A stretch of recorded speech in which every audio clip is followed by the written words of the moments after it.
Kajian ilmiah.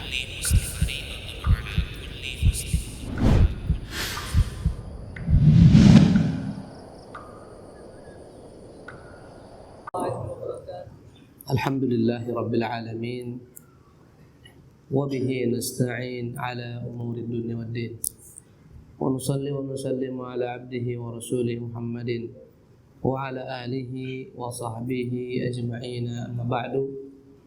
Rabbi shrah li sadri wa yassir li amri wahlul 'uqdatan min lisani yafqahu qawli. Allahumma aftah alaina hikmataka wanshur alaina min khazain rahmatika. Subhanaka la ilma lana illa ma 'allamtana innaka antal alimul hakim wa tub alaina innaka antat tawwabur rahim. Allahumma ya muallim Ibrahim 'allimna wa ya mufahhim Sulaiman fahimna. Jemaah yang dimuliakan Allah Subhanahu wa taala, syukur atas limpahan nikmat Allah Jalla wa ala, kembali kita dipertemukan di masjid yang mulia ini, Masjid Al-Jihad, dan semoga Allah Subhanahu wa taala senantiasa mencucurkan kepada kita taufiknya, hidayahnya, inayahnya, dan mewafatkan kita di atas Islam dan iman. Para hadirin dan hadirat yang dimuliakan oleh Allah Subhanahu wa taala, topik yang kita ambil pada hari ini tentang berkahnya negeri kita ini. Alangkah berkahnya negeri kita ini, subhanallah. Maksudnya agar kita bersyukur dengan segala macam nikmat Allah berikan kepada negeri ini. Tujuannya adalah agar kita mensyukuri nikmat tersebut agar tidak tercabut dari kita, karena sudah menjadi ketentuan Allah Subhanahu wa taala bahwasanya syukur akan menambah nikmat, sebaliknya kufur akan menghilangkan nikmat. Allah Jalla wa ala telah berfirman, wa idz ta'adzana rabbukum, dan ingatlah tatkala Tuhanmu mempermaklumkan, la in syakartum la'azidannakum, sekiranya kalian bersyukur niscaya akan kutambahkan atas kalian nikmatku. Wala in kafartum inna adzabi lasyadid, sekiranya kalian kufur, tak mau bersyukur, ingkar dengan pemberi nikmat tersebut, tak mau menundukkan kepala kepadanya, mengikuti syariatnya, maka Allah mengancam, inna adzabi lasyadid, sesungguhnya azabku sangatlah pedih. Jemaah yang dimuliakan oleh Allah Subhanahu wa taala, sebelum kita mengkaji betapa berkahnya negeri kita ini, saya akan mendefinisikan dulu apa itu makna berkah. Berkah dari bahasa Arab birkah. Birkah artinya adalah kolam. Kolam adalah tempat air yang berlimpah. Maka al-barakah, keberkahan itu adalah ziyadatu wan nama, sesuatu yang terus bertambah dan bertambah. Secara bahasa, makna berkah adalah yang melimpah dan bertambah-tambah. Itulah makna berkah secara bahasa. Kalau dikatakan orang tersebut hartanya berkah, maka bukan bermakna dia memiliki harta yang banyak. Belum tentu orang yang memiliki harta yang banyak hartanya berkah. Makna perkataan orang-orang sungguh berkah hartanya, maknanya ketika harta tersebut dapat menjadi sarana kebaikan baginya untuk dunianya dan untuk akhiratnya. Dengannya dia menyambung silaturahmi, dengannya dia berbagi kepada sesama, dengannya dia dapat beribadah menyembah Allah Subhanahu wa taala, laksanakan perintah-perintah Allah Subhanahu wa taala, dengannya dia berinfak, dengannya dia bersedekah, dengannya dia membela agama Allah Subhanahu wa taala. Maka inilah makna harta yang berkah. Karena kalaulah menjadi standar keberkahan itu adalah yang jumlahnya banyak, maka sungguh yang paling layak dikatakan berkah adalah Qarun. Karena Qarun yang paling banyak hartanya. Dimanapun Anda, tadi Pulau Brian, tadi Belawan, tadi mana, di Labuhan, di hutan-hutan, gali-gali, dapat harta di bawah tanah, antum sebut harta Qarun. Saking kayanya Qarun, semua yang terpendam miliknya. Subhanallah. Dia dikaramkan Allah dalam perut bumi ini. Di mana Qarun itu? Di Mesir. Subhanallah, ditenggelamkan. Ya, Allah Jalla wa'ala menyebutkan banyaknya harta Qarun. Sampai-sampai kunci gudangnya saja harus dibawa oleh orang banyak. Wa inna mafatihahu latanu bil usbati ulil quwwah. Sungguh kunci-kunci gudangnya, kunci-kunci hartanya harus dipikul oleh orang-orang yang kuat-kuat saking banyaknya. Ya, hartanya, gudangnya, subhanallah. Tak cukup satu orang bawa kuncinya. Saya pernah membaca artikel yang begitu indah. Intinya, sesungguhnya hakikatnya kita itu lebih kaya daripada Fir'aun. Orang sekarang kita ini lebih kaya pada Fir'aun, lebih hebat daripada Qarun. Qarun bawa kunci masih pakai orang, berat-berat kuncinya. Sekarang kita kunci hanya kartu saja. Anda masuk hotel nggak ada bawa kunci, langsung kartu, buka. Apa? Ya, dahulu kala dayang-dayang Fir'aun, andai kata supaya menciptakan kenyamanan pada Fir'aun, kiri kanan kipas manual, kipasnya pakai cendrawasih. Kita kluk AC. Mana lebih hebat? Kita atau Fir'aun? Kita. Kalau lah tahu Fir'aun ada AC seperti gini, tak akan payah dipakai orang gini-gini capek. Mungkin 30 tahun yang silam kalau antum lihat ada orang menikah, tak ada kipas angin. Ingat, kiri kanan pengantin apa? Subhanallah. Allah menyebutkan bagaimana Qarun keluar dari istananya, membawa kereta kencana, dayang-dayangnya semua dikeluarkan. Sehebat-hebatnya kereta kencana, Qarun tak lebih hebat daripada kereta-kereta besi kita.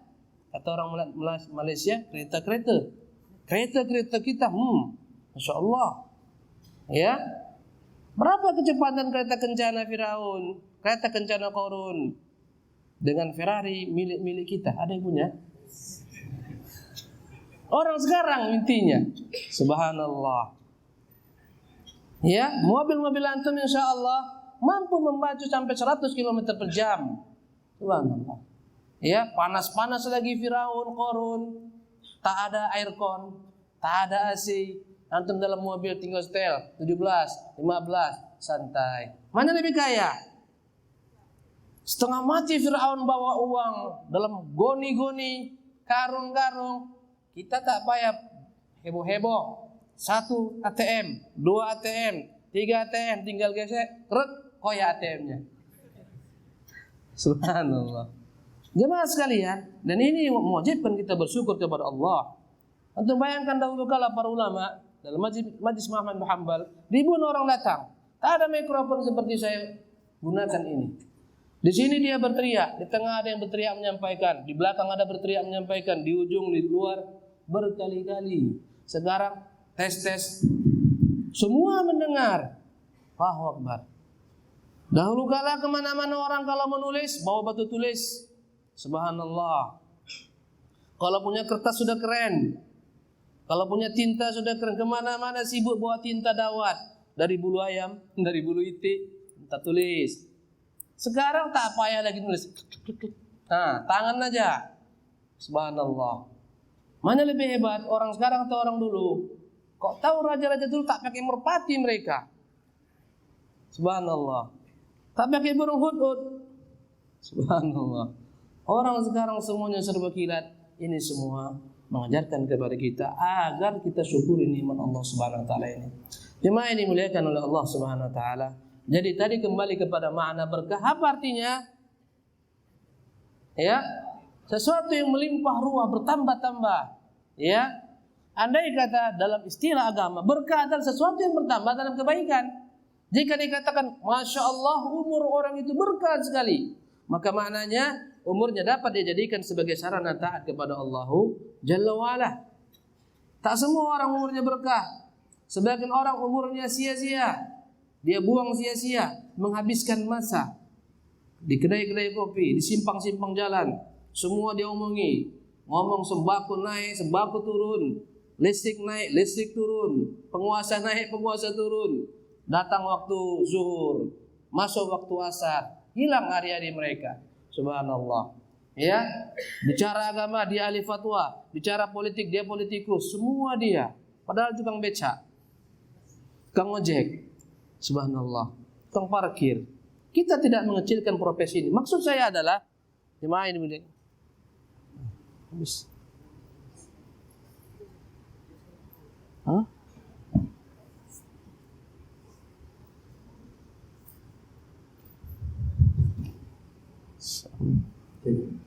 Mana Allah? Ganti lagi nih. Mana tadi? Profesi semuanya baik jika dengan cara yang halal. Ya.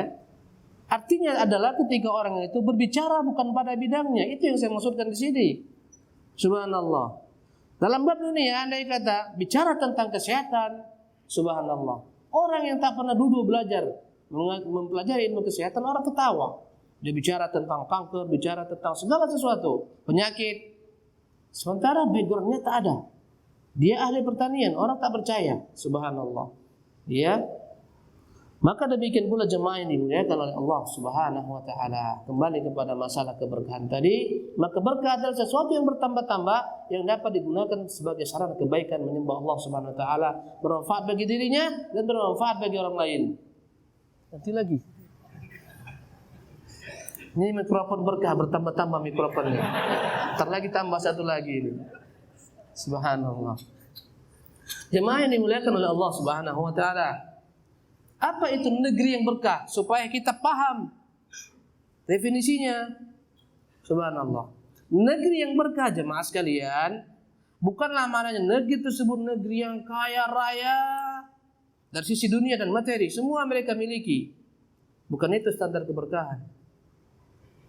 Subhanallah.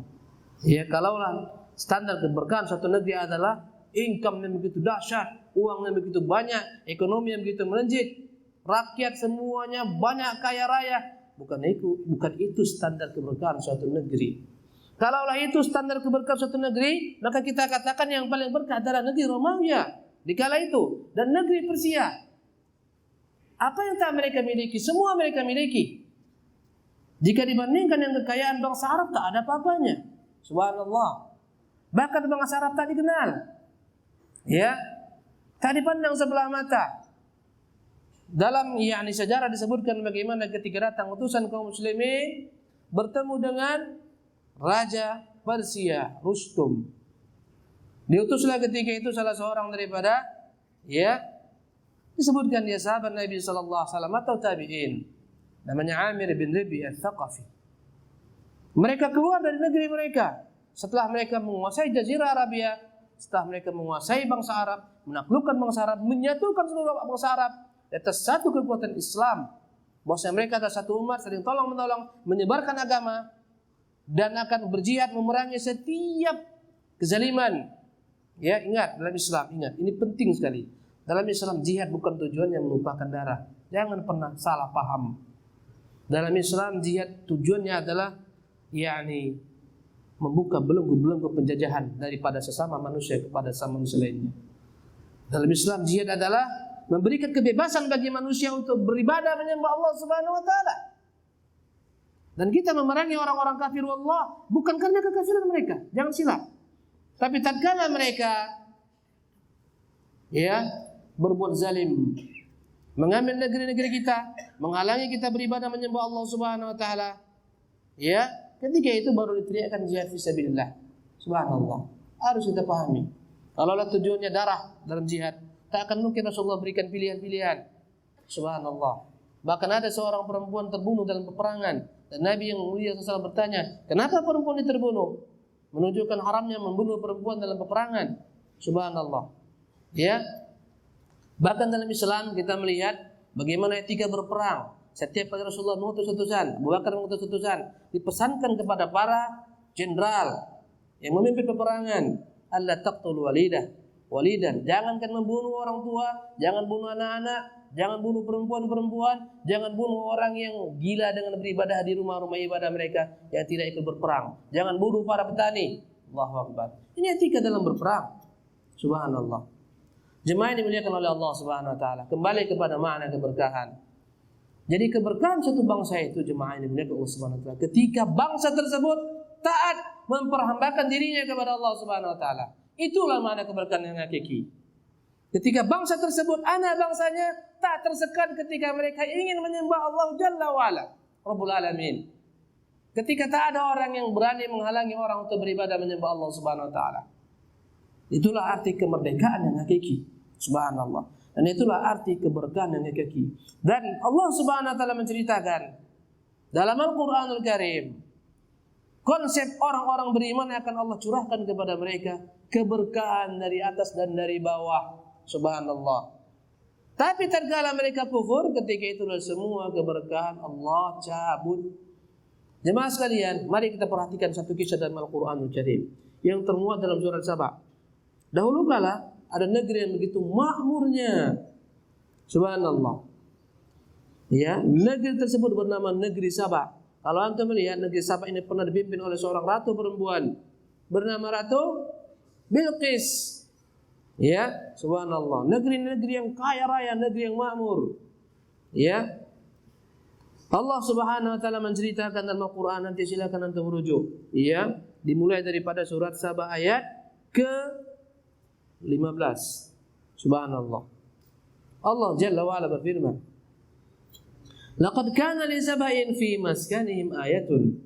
Sungguh benar-benar pada negeri Saba, ya, pada negeri mereka dan tempat tinggal mereka, ayatun, merupakan tanda-tanda yang dapat dijadikan sebagai pelajaran bagi manusia tentang kebesaran Allah Jalla wa ala, ya, yang membolak-balikan bangsa-bangsa. Jannatani an yaminin wa shimal. Mereka memiliki kebun-kebun di daerah, ya, arah kiri maupun arah kanan mereka. Jadi Saba ini jemaah sekalian, subhanallah, mereka memiliki lembah besar, dan pada lembah ini selalu datang banjir, banyak air, subhanallah, berkumpul padanya air, tapi air tersebut pergi begitu saja. Maka bersepakatlah bangsa Saba, dan mereka bangsa, ya, yang handal dalam masalah membangun bendung. Mereka buatlah bendungan yang begitu besar, disebut dengan nama bendungan Ma'rib, Saddu Ma'rib. Kalau antum melihat sejarah bahwasanya bangsa Arab itu asal muasalnya semuanya dari Yaman, dari Saba. Ketika pecah bendungan Ma'rib, banjir, mereka pun bersebar, mereka pun berserak menyebar ke seluruh jazirah Arabia. Subhanallah. Bendungan tersebut jemaah sekalian begitu besarnya. Mereka berhasil menciptakan irigasi pengairan yang begitu ideal pada waktu itu. Dari bendungan yang berkumpul padanya air dengan nikmat Allah Subhanahu wa taala, dan mereka adalah orang-orang yang beriman kepada Allah Subhanahu wa taala. Dialirkanlah dari bendungan tersebut air-air ke kebun-kebun mereka sehingga tak pernah putus air. Allahu Akbar. Kebun-kebun mereka hidup, tumbuh subur. Subhanallah. Kata Allah Jalla wa ala, "Jannatani an yaminin wa shimal." Negeri tersebut dipenuhi dengan tanaman-tanaman sawah dan ladang, ya, kanan dan kiri jalan. Antara lembah tersebut penuh dengan kebun-kebun. Subhanallah. Kebun-kebun anggur, kebun-kebun kurma. Ya. Apa kata Allah Jalla wa ala kepada mereka? Kulu min rizqi rabbikum washkurulah. Makanlah kalian dari rezeki Tuhan kalian dan bersyukurlah padanya. Allah Subhanahu wa taala yang telah menciptakan semua tanaman. Allah yang menumbuhkan tanam-tanaman semua. Allah yang menurunkan hujan. Subhanallah. Allah yang mengalirkan air dan seterusnya. Dan atas nikmat iman, tatkala mereka beriman, Allah curahkan kepada mereka rezeki yang berlimpah karena iman mendatangkan rezeki yang berkah. Subhanallah. Maka Allah berkata kepada mereka, "Kulu min rizqi rabbikum." Makan daripada rezeki yang telah diberikan Tuhan kalian. Washkurulah. Bersyukurlah kepadanya. Kemudian Allah mengatakan, ini pernah menjadi dahulu kala 20 tahun yang silam. Ini dilakukan ketika acara MTQ. Baldatun thayyibatun wa rabbun ghafur. Banyak tak tahu karena antum masih muda-muda semua. Ini tuh orang-orang tua ini. Di TVRI dinyanyikan ketika ada, ya, ada acara-acara musabaqah. Baldatun thayyibatun wa rabbun ghafur. Saya masih ingat adanya. Subhanallah. Ini dari Quran diambil. Apalah maknanya? Dulu kita tak tahu maknanya. Kita belajar, kita baca tafsir. Oh, rupanya inilah maknanya. Baldatun thayyibatun, negeri yang subur. Ini negeri kita, negeri wallah yang begitu suburnya. Negeri ini kolam susu. Subhanallah. Antum tahu betapa kayanya lautan kita. Allahu Akbar. Maka kadang kita heran, kenapa antum pergi tinggalkan negeri ini, mencari kerja di negeri-negeri yang lain. Ini negeri yang kaya raya, tanahnya subur, apapun yang antum campakkan hidup. Coba campakkan di Saudi, batang ubi, hidup nggak dia? Kering, mati. Subhanallah. Baldatun thayyibah, negeri yang begitu baik. Apanya? Udaranya baik. Antum tenang-tenang di sini, nggak pernah merasa musim dingin. Subhanallah. Tak pernah merasa musim salju. Sulit musim salju, musim dingin sulit, musim panas pun sulit. Musimnya tenang, tentram, ideal selalu. Subhanallah. Pelaut-pelaut asing itu bentar-bentar tsunami negeri mereka. Jepang itu negeri yang paling sering dikunjungi tsunami. Subhanallah.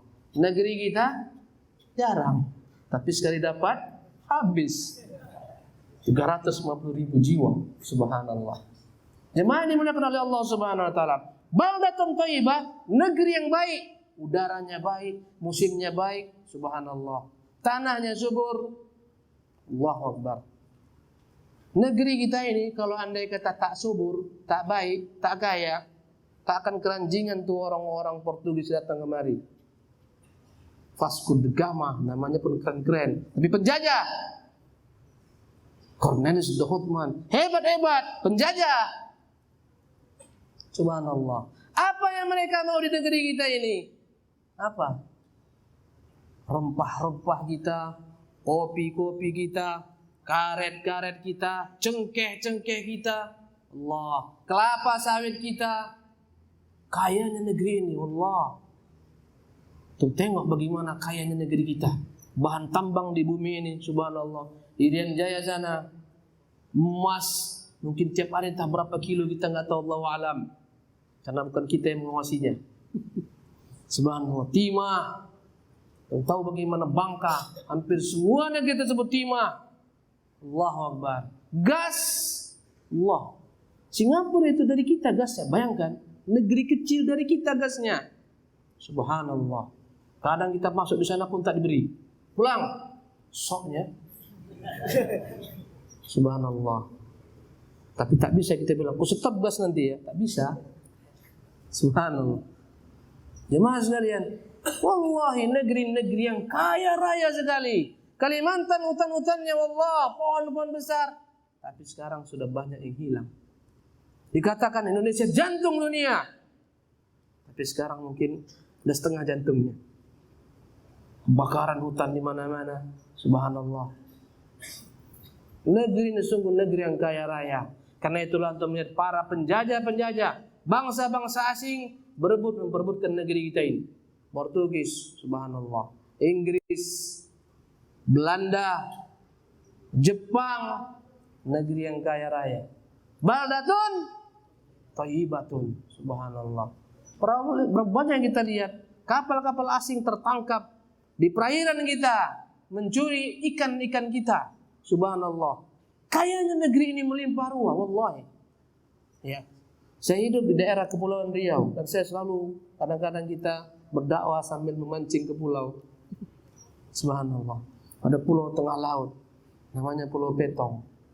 Kalau kami mancing, subhanallah, ikan-ikan itu kan mahal. Kan kerapu merah, kerapu sono, tenggiri, walaupun bukan yang dapat. Sekali dua dapat saya ikan merah banyak. Sekali dua. Subhanallah. Itu ikan mahal-mahal. Nelayan tak pernah sebar bibit ikan. Tak pernah. Kadang-kadang wallahi kita kesal nelayan ketika dikumandangkan azan subuh. Allahu Akbar, Allahu Akbar. Ketika azanlah bel baginya untuk pergi ke laut. Ketika pompongnya dipacu. Ya, ketika azan itulah dia pergi mengambil rezeki Allah Subhanahu wa taala, rezeki yang melimpah ruah. Wallahi kadang mereka pulang sebentar 500.000, 700.000, 1 juta, 2 juta. Kalau antum tahu, Masya Allah, kaya-kaya nelayan itu hakikatnya, tapi tak pandai bagaimana menggunakan uang. Subhanallah, anak-anak kecilnya hampir satu orang 10.000 jajan sebentar, 10.000, uang bersera. Subhanallah, tapi tak nampak pada rumah-rumah mereka karena tak pandai menggunakan uang. Subhanallah. Saya ingin menggambarkan kepada antum kayanya negeri kita ini, sebagaimana Allah Subhanahu wa taala menggambarkan kayanya negeri Sabah. Baldatun thayyibah, sama-sama thayyibah. Suburnya tanah-tanah di negeri kita ini, subhanallah. Antum tahu di Saudi itu untuk menciptakan keindahan. Kalau antum jalan di Madinah, banyak bunga-bunga indah-indah. Itu tanah bukan tanah mereka. Tanah datangkan dari negeri-negeri yang subur semacam negeri kita. Subhanallah. Ada bunga-bunga indah. Subhanallah. Setiap tempat ada keran. Ditekan dari pusat, keran berputar. Subhanallah. Kalau enggak mati. Kadang-kadang bunga kita tanam tak disiram, hidup. Cantik. Subhanallah. Negeri ini negeri yang begitu suburnya, makmurnya. Persis kata Allah. Baldatun thayyibatun. Bahkan nelayan-nelayan dahulu berkata, nelayan-nelayan kawan-kawan saya itu, dulu Ustaz, ikan-ikan merah di bawah rumah-rumah kami. Gampang kali dapatnya. Sekarang semakin lama semakin payah. Harus jauh menjemput ke tengah-tengah. Kadang-kadang pulang pun apes tak bawa apa-apa. Berkurang berkah. Subhanallah. Ya, negeri kita ini kaya gas. Kadang antri kita beli gas. Bingung kita lihatnya. Subhanallah. Negeri kita kaya dengan karet. Berapa banyak diekspor karet-karet tersebut. Dengan harga semurah-murahnya. Pulang kemari dalam bentuk ban-ban yang na'udzubillah mahalnya. Subhanallah. Saya teringat bagaimana penjajahan Belanda di negeri Sumatera Barat. Seluruh orang-orang Sumatera Barat disuruh tanam kopi. Bahkan mereka tak boleh mengambil satu butir kopi pun. Mereka yang tanam. Belanda tak support apapun juga. Ketika panen tak boleh ambil satu pun kopi. Belanda mengambil dengan harga 25 sen. Satu pikulan. Mereka jual dengan harga 75 ke pasar dunia. Subhanallah. Rakyat sengsara. Padahal betapa kayanya negeri kita ini. Yang ketahuan ambil sembarangan ditangkap. Mereka punya, mereka tanam. Dimonopoli oleh Belanda. Subhanallah. Antum tahu bagaimana mereka merayakan hari raya. Bukan hari raya. Hari ulang tahun negeri mereka. Dari negeri ini hasilnya. Subhanallah. Negeri yang kaya raya. Allahu Akbar. Baldatun thayyibatun. Subhanallah. Negeri yang begitu eloknya. Antum melihat bagaimana keindahan negeri kita ini. Bahkan sebagian besar bangsa-bangsa dunia tahu bagaimana Indonesia dengan Balinya. Mereka tak tahu Lombok lebih hebat daripada Bali. Subhanallah. Mereka tahu bagaimana Danau Tobanya. Negeri yang begitu elok Allah letakkan di jantung. Subhanallah. Dunia. Indonesia. Subhanallah. Negara kesatuan NKRI yang kita harus jaga dan pelihara. Tak boleh terkoyak-koyak. Tak boleh lepas satu dengan yang lain. Subhanallah. Negeri yang baik ini, negeri yang makmur ini wajib kita syukuri. Karena itulah Allah perintahkan kepada kaum sahabat. Ya, baldatun thayyibatun wa rabbun ghafur. Negeri yang elok, negeri yang subur, negeri yang makmur. Dan Tuhan yang Maha Pemurah. Sungguh murah Allah Azza Jalla terhadap negeri kita ini. Negeri yang berkah ini. Negeri yang tegak dengan darah para syuhada. Kalau antum perhatikan.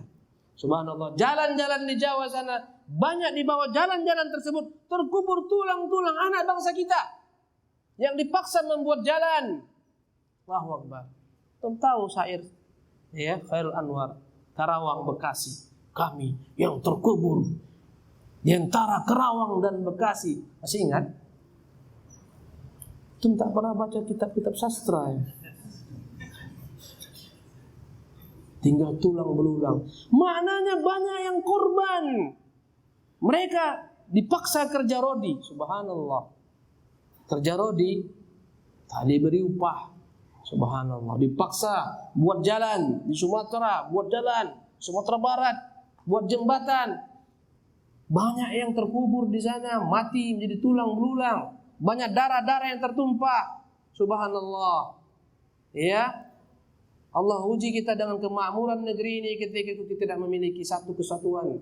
Tak ada ketika itu namanya Republik Indonesia, yang ada adalah Nusantara. Subhanallah, masing-masing ada raja-raja yang mereka membela negerinya daripada penjajah.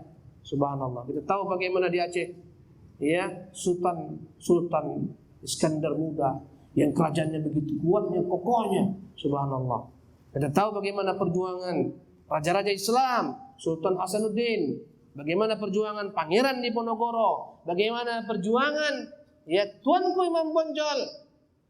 Subhanallah, dan mereka semua berteriak memekikkan kata-kata Allahu Akbar. Kenapa mereka berjuang? Karena tak ingin dijajah, tak ingin negeri mereka menjadi ya negeri yang dikuasai bangsa-bangsa asing. Subhanallah.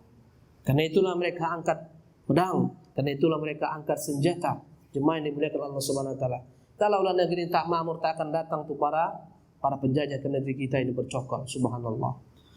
Kembali kepada ayat ini, jemaah yang dimuliakan Allah Subhanahu wa taala, begitulah Allah Subhanahu wa taala anugerahkan kepada negeri Sabah kekayaan yang melimpah ruah, kebun-kebun anggur, kebun-kebun, subhanallah, yang itu merupakan bahan makanan mereka, ya, anggur yang dikeringkan, kemudian kurma yang dikeringkan, subhanallah. Apa kata Allah pada ayat berikutnya? Pada ayat ke-16, fa'aradu, zaman berganti zaman, generasi berganti generasi. Maka generasi yang di bawah tak sebagaimana generasi di awal. Sebagaimana Allah Subhanahu wa taala menceritakan generasi yang buruk, begitulah yang terjadi di mereka. Kata Allah, fa khalafa min ba'dihim khalfun adha'us salata wattaba'us syahawat fasawfa yalqauna ghayya. Maka datanglah setelah mereka generasi yang buruk. Dalam bahasa Arab kata-kata khalfun menunjukkan generasi yang buruk. Khalfun, bagaimana ciri-ciri generasi yang buruk? Adha'us salata, mereka sia-siakan salat. Disuruh untuk salat tak peduli, disuruh untuk Jumat tak peduli. Ini generasi yang buruk. Wallahi ini bukan generasi Pangeran Diponegoro dan kaum muslimin. Subhanallah. Ini bukan generasi Imam Bonjol dan kaum muslimin di bawahnya. Allahu Akbar. Ini generasi yang buruk. Adha'us salata, mereka menyia-nyiakan salat. Wattaba'us syahawat, mereka lah generasi yang mengikuti syahwat. Mereka tak melihat kitabullah, tak mempelajari sunnatul Rasulillah, tak melihat rambu-rambu agama. Yang ada adalah mengikuti hawa nafsu mereka. Ini generasi yang buruk. Begitu pula lah dengan negeri Sabah, datanglah generasi yang buruk, yang lupa kepada Allah Jalla wa'ala. Apa kata Allah? Fa'aradu, mereka pun berpaling daripada nikmat yang diberikan kepada mereka. Dan Allah, bangsa ini ketika mengikuti negeri Sabah berpaling daripada nikmat yang Allah berikan kepada mereka, tak mau lagi sujud menyembah Allah, tak mengikuti perintah Allah, tak mengindahkan larangan Allah. Wallahi akan hilang negeri ini sebagaimana hilang negeri Sabah. Kata Allah Subhanahu wa taala, fa arsalna 'alaihim sailal 'arim, maka kami kirim kepada mereka banjir bandang yang begitu besar. Subhanallah. Mereka merasa kuat, mereka merasa kokoh. Bendungan yang besar ini, jemaah sekalian, Allah hancurkan dengan makhluk-makhluk yang kecil. Disebutkan dalam beberapa kitab-kitab tarikh, kitab-kitab yakni tafsir, sejenis apa? Tikus-tikus kecil yang datang melubangi benteng ini, sedikit demi sedikit, sedikit demi sedikit. Bangsa yang besar hancur dengan tikus-tikus yang kecil. Begitu kuatnya Allah Tabaraka Ta'ala. Kadang-kadang bangsa yang besar habis dengan virus, habis dengan makhluk yang namanya nyamuk yang begitu kecil. Allah kirimkan nyamuk-nyamuk yang kecil ini yang kita sepelekan, kita hinakan, banyak menjadi sebab meninggalnya manusia. Malaria, apalagi demam berdarah, apalagi apa? Yang tulangnya lemah-lemah itu semua. Cikungunya, nyebutnya pernah apa ya? Ini dari nyamuk loh. Supaya pelajaran kepada manusia. Hei manusia, kau jangan sombong. Kukirimkan nyamuk, kalian selesai. Subhanallah. Kita merasa diri kita kuat, merasa diri kita hebat, nyamuk saja selesai. Bergelimpangan orang rumah sakit. Subhanallah. Begitulah Allah binasakan negeri Sabak. Dikirimkan tikus-tikus kecil. Sehari, 2 hari, 3 hari, beranak pinak, berlubang. Akhirnya hancur bendungan tersebut. Muncullah banjir besar. Subhanallah. Farsalna alaihim sailal arim. Wabaddalnahum bijannatayhim jannatain dhawatai ukulin khamtin wa adnin wa syai'in min sidrin qalil. Pecahlah bendungan jemaah sekalian, hancur negeri Sabah. Bangsa yang besar, bangsa yang kuat ini hilang, ditelan banjir, berserak-seraklah mereka, tersebarlah mereka. Sebagian yang mengungsi mati di tengah jalan, sebagian yang dirampok mati dirampok, macam-macam. Sebagian dijual menjadi budak. Bangsa yang kuat hancur. Subhanallah. Allah Maha Kuasa. Tak kita lagi kenal ada namanya bangsa Sabak. Yang sekarang kita dengar namanya apa? Bangsa Yaman. Itu pun peperangan berkepanjangan sekarang. Subhanallah, antara mereka. Jemaah ini muliakan Allah Subhanahu wa taala, kami gantikan kata Allah taman-taman mereka, kebun-kebun mereka dengan tanaman-tanaman yang tak dapat dimakan. Subhanallah. Tanaman-tanaman yang berduri, tanaman-tanaman cemara yang tak ada dapat buahnya. Tanaman-tanaman bidara yang tak ada buahnya dapat dijadikan sebagai konsumsi kebutuhan pokok mereka. Habis kebunnya, hancur semuanya. Karena apa? Karena kufur. Subhanallah. Apa kata Allah dalam ayat berikutnya? Dzalika jazainahum bima kafaru. Yang demikian itu kami berikan balasan atas mereka dengan sebab kekufuran mereka. Kalau antum bertanya, Ustaz, antum mengatakan kufur membawa petaka.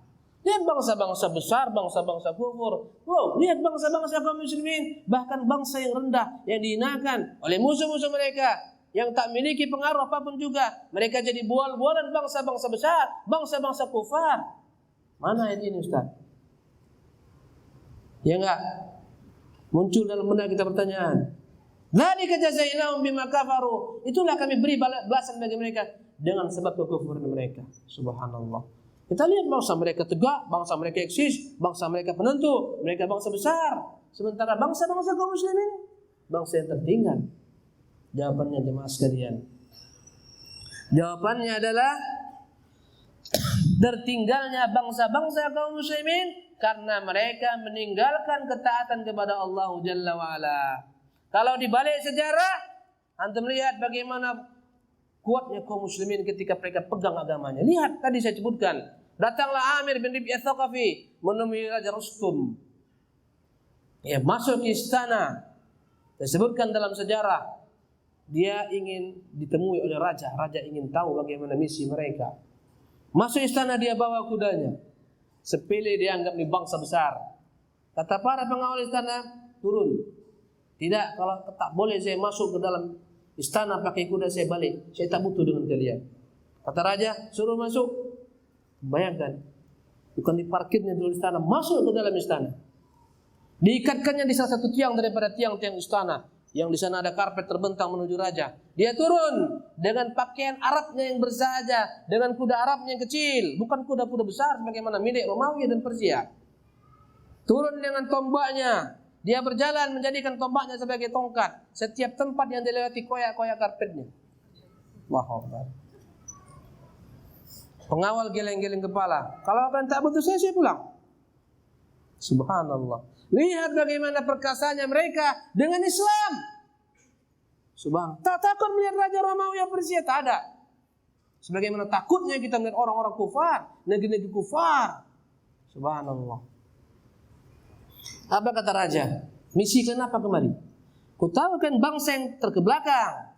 Andai kata kalian kemari keluar karena kalian telah kelaparan bersangatan di sana kurang makanan, akan kuperintahkan agar kalian pulang bawa makanan sana. Apa misi kalian, katakan? Berkatalah dengan subhanallah, dengan perkasanya Amir bin Rabi' Ats-Tsaqafi, nahnu qaumun ibta'athana Allah linukhrijal ibadah min ibadatil ibad ila ibadati rabbil ibad. Pahami, Kami ini Allah bawa kemari, kami diutus Allah kemari untuk mengeluarkan manusia daripada penghambaan kepada sesama manusia agar mereka menjadi hamba-hamba Allah, Tuhan yang Maha Perkasa. Ini misi Islam dan ini misi jihad. Agar tak ada orang terhalang memeluk agama Allah, sujud menyembah Allah tabaraka taala. Itu misinya, bukan kerajaan. Karena antum ketahui, tiap kali raja beriman kepada Islam, tak diganggu kerajaannya, tak akan diambil. Terus ambil terus. Yang penting kau jalankan dengan sistem Islam. Subhanallah. Bukan yang dimaui kekuasaan. Kami datang kemari utusan untuk mengeluarkan manusia dari penjajahan kepada sama manusia. Karena dikenal bangsa-bangsa menjajah bangsanya sendiri, penguasa-penguasa menjajah bangsanya sendiri. Kita mengetahui bagaimana senangnya bangsa Romawi, senangnya bangsa Persia rakyatnya ketika kaum muslimin datang menaklukkan negeri-negeri tersebut. Subhanallah. Senang, gembira karena Islam menghormati manusia, memanusiakan manusia. Tak sebagaimana mereka yang mencabut kemanusiaan manusia. Subhanallah. Lihat bagaimana keadaan Islam yang memanusiakan manusia. Tak pandang bulu. Tak ada yang namanya kasta-kasta.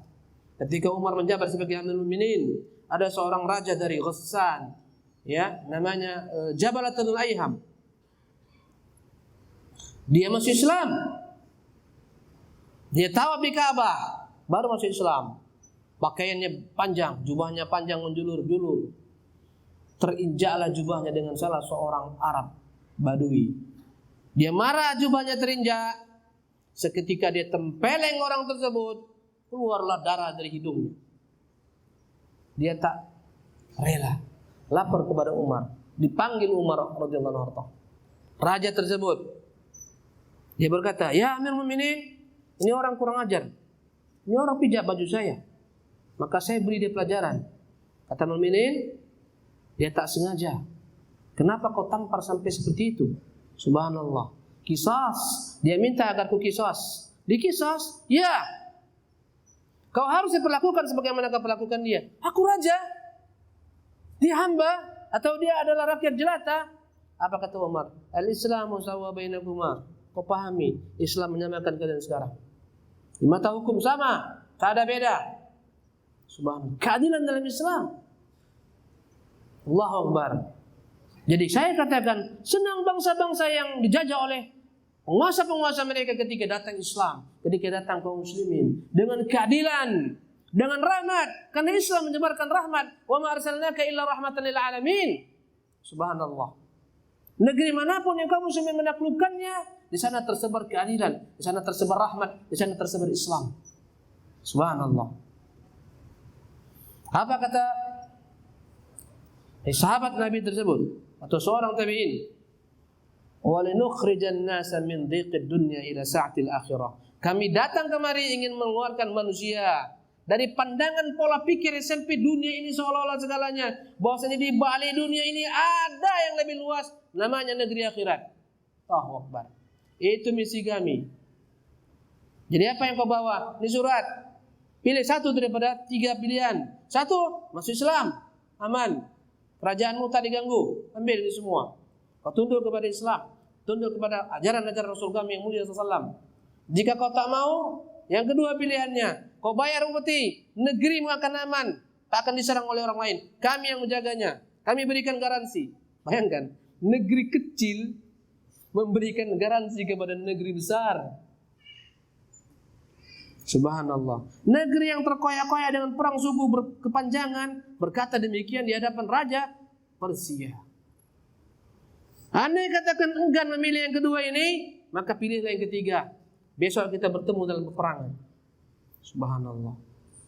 Tertawa Raja Rustum. Kalian mau mengalahkan kami? Perumpamaan kalian bangsa Arab, bagiku bagikan lalat hingga bidungku. Sekali pukul habis. Sambil dia melecehkan, Amir bin Rabi dia katakan, pengawal, bawakan 1 karung tanah, kasih dia. Dibawakan 1 karung tanah. Ini ku ambil. Wallahi diambil oleh Amir bin Rabi Al-Thaqafi. Dia bawa dengan kudanya, dia pacu kencang-kencang. Dia teriak, ini DP, besok kami ambil yang sebenarnya. Tanah akan kami miliki. Bertafaul dia, optimis. Raja telah berikan tanahnya ini sebagai DP-nya. Besok kita ambil tanahnya. Raja perintahkan kejar kuda tersebut, ambil kembali tanah, tak dapat, lewat. perang, habis Persia. Sehabis-habisnya. Subhanallah, inilah iman. Ketika bercokol, Anda teringat bagaimana parahnya kisah ini salah seorang yang menjadi sahabat Nabi yang dahulu musuh Nabi. Namanya Suraqah bin Malik bin Ju'shum. Ketika Nabi hijrah, diberikan ketika itu sembara oleh orang-orang Quraisy. Siapa yang dapat membunuh Nabi, membawa Nabi hidup atau mati 100 ekor unta. Datanglah Suraqah bin Malik mengejar Nabi SAW, terprosok kali pertama, terprosok kali kedua, terprosok kali ketiga, tak bisa lagi dia bangun. Singkat ceritanya saya singkat, kalau saya ceritakan panjang, tak pulang kita. Seketika dia teriak-teriak minta daripada Nabi agar diberikan jaminan keselamatan baginya. Terbalik, datang yang membunuh Nabi, sekarang minta perlindungan kepada Nabi. Nabi datang kepada Abu Bakar Siddiq. Subhanallah. Kata Suraqah, ya Muhammad, dan dia belum Islam. Saya janji daerah sini ke belakang semua akan aman. Saya akan amankan. Setiap kali jumpa orang akan saya katakan tak ada sini, sudah saya amankan. Sebelumnya datang untuk membunuh Nabi SAW. Kata Nabi, Suraqah, bagaimana kelak kau jika dipakaikan kepadamu pakaian kebesaran Raja Kisra, jika diletakkan di atas kepalamu mahkota Raja Kisra. Kisra, Persia, Iwanu Kisra, istana Persia. Ya Suraqah, bagaimana pendapatmu? Akan terjadi demikian? Terjadi. Pasti terjadi. Abu Bakar, tuliskan untuknya surat. Dia akan pakai baju kebesaran Persia. Raja Persia, mahkota Persia. Abu Bakar tuliskan. Nah, kau pegang. Allahu Akbar. Zaman berputar, jemaah sekalian. Hari berganti. Tahun berjalan. Masa Umar, habis Persia sehabis-habisnya. Digiring ke kota Madinah semua kekayaan Raja Persia. Allahu Akbar. Yang menentang Allah Jalla wa'ala. Tahu antum sebabnya? Raja Persia ketika dapat surat, dia koyak-koyak surat Nabi SAW. Dia koyak-koyak, kata Nabi, Mazzaqallahu mulka, Allah akan hancurkan kerajaannya. Dalam tempo yang singkat, dia dibunuh oleh putranya sendiri, karena putranya mau naik tahta. Allahu Akbar. Jemaah sekalian, dibawalah segala macam kekayaan Raja Persia ke kota Madinah. Dia mahkotanya, baju kebesaran raja. Datanglah Suraqah bawa surat. Amirul Mukminin, ini saya punya surat, kau baca. Wah, 30 menit lagi. Ini suratnya ini ya. 30. Subhanallah. Dibaca oleh Umar. Oh ya, bawakan tolong baju raja kemari. Bawakan sekalian mahkotanya. Duduk kau di sini, Suraqah. Nah, kau pakai sekarang. Dipakainya kebesaran Raja Persia, dipakainya mahkota Raja Persia. Dia tersenyum-senyum sambil menangis. Dia berkata, Sadaqah Habibi Rasulullah. Sungguh benar kekasih ke Rasulullah Sallallahu Alaihi Wasallam. Setelah itu kata Umar, dah, kau lepas sekarang. Amir Mu'minin, ini untukku, ini milikku. Siapa bilang? Kau baca surat itu lagi. Memakaikan. Sudah kau pakai? Dah, lepas. Ini milik kaum muslimin. Harta rampasan untuk milik kaum muslimin ke Baitul Mal. Dipulangkan. Subhanallah. Dilepas Suraqah kembali. Allahu Akbar. Wallahi ikhwan, ini ketika Islam bercokol dalam hati-hati kita, kita menjadi bangsa yang menaklukkan bangsa-bangsa. Nabi ketika naik ke atas bukit Safa, dia mengatakan, Qulu la ilaha illallah tuflihu. Katakan la ilaha illallah akan beruntung. Katakan la ilaha illallah akan tunduk kepada bangsa-bangsa ajam. Kalau menjadi raja-raja penguasa-penguasa dunia. Subhanallah, janji Nabi yang mulia SAW. Antum agar paham kenapa kaum muslimin tertinggal. Ini faktornya. Dosa-dosa kita. Kezaliman kita. Subhanallah. Sombongnya kita kepada Allah Jalla wa'ala. Allah meninggalkan kita. Subhanallah. Lihatlah bagaimana berabad-abad Baitul Maqdis dikuasai oleh orang-orang Ahlul Kitab. Pada masa Umar, Baitul Maqdis ditaklukkan. Subhanallah. Dikepung. Berhari bahkan berbulan akhirnya mereka menyerah kalah. Mereka menyerahkan Baitul Maqdis kepada kaum muslimin dengan syarat yang menerima penyerahan adalah langsung Amir bin Umar bin Khattab. Dari Madinah berangkat Umar. Berangkatlah Umar dari kota Madinah menuju Baitul Maqdis 1 bulan perjalanan untuk mengambil kunci-kunci Baitul Maqdis diserahkan kepada Islam dan kaum muslimin. Berjalan Umar bin Khattab ketika telah mendekat Baitul Maqdis. Ada jalan yang berbecek, berlumpur-lumpur. Subhanallah. Umar berdua dengan salah seorang sahabatnya bergantian mereka naik unta. Pas giliran Umar di bawah, kawannya di atas. Padahal dia Amirul Mukminin. Dia melihat lumpur-lumpur, dia buka sendalnya, berlepotan tanah pakaiannya. Subhanallah. Lumpur. Mengering ketika dekat. Datanglah ketika itu Abu Ubaidah bin Jarrah. Bertemu Umar, wahai Amir Mukminin, penampilanmu seperti ini. Malu kita lihat itu mereka dengan pakaian kebesaran-kebesaran untuk menyambutmu. Engkau datang pakai baju berlepotan lumpur. Apa kata Umar? Hei, kalau bukan kau yang ngomong sudah kutampar kau. Sudah kupucut kau pakai rotan ini. Kau sahabat Nabi, kau senior berkata demikian. Kau pahami wallah. Subhanallah. Apa kata Umar? Allah subhanahu wa ta'ala telah memuliakan kita dengan Islam, kata Umar. Bukan dengan pakaian kita ini Allah muliakan. Laqad a'azzana Allah bil Islam. Allah muliakan kita dengan Islam. Bukan penampilan kita, bukan dengan pakaian kita. Fama tabtaghaina al-izzata fi ghairil Islam adallana Allah. Kalau akan mencari kemuliaan diri, kalau Anda katakan mencari kejayaan, keberuntungan di luar daripada Islam, ketika itu Allah akan hinakan kalian. Subhanallah. Datanglah Umar dengan PD-nya, dengan baju berlepotan lumpur di hadapan pembesar-pembesar. Mereka bingung yang mana Amir Mukminin ini.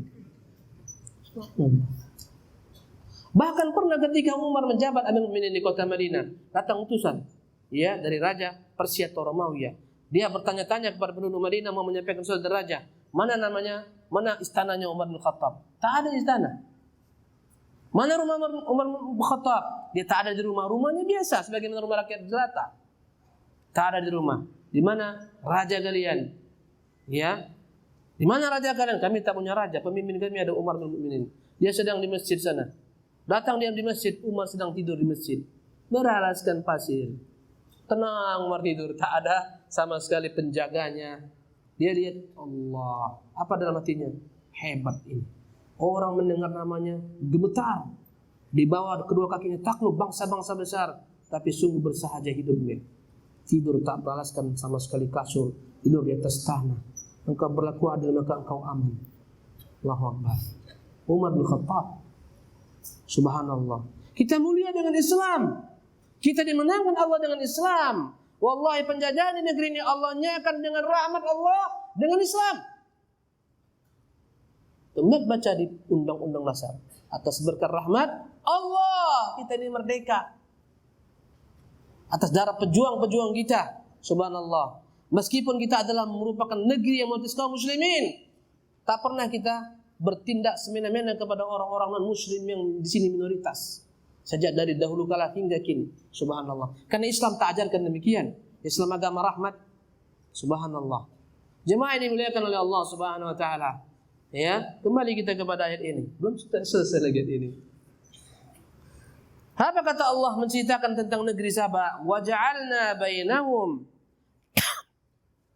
wa bainal qura allati barakna fiha quran zahiratan. Kami jadikan antara negeri mereka, negeri Sabah ini dan negeri yang kami berkati, berkata para ulama, maksudnya adalah Baitul Maqdis. Berkata sebagian lain maksudnya adalah negeri Son'a. Dan pandangan Syekh Abdurrahman bin Nasir Sa'di dimaksudkan dengan negeri berkata adalah negeri Son'a.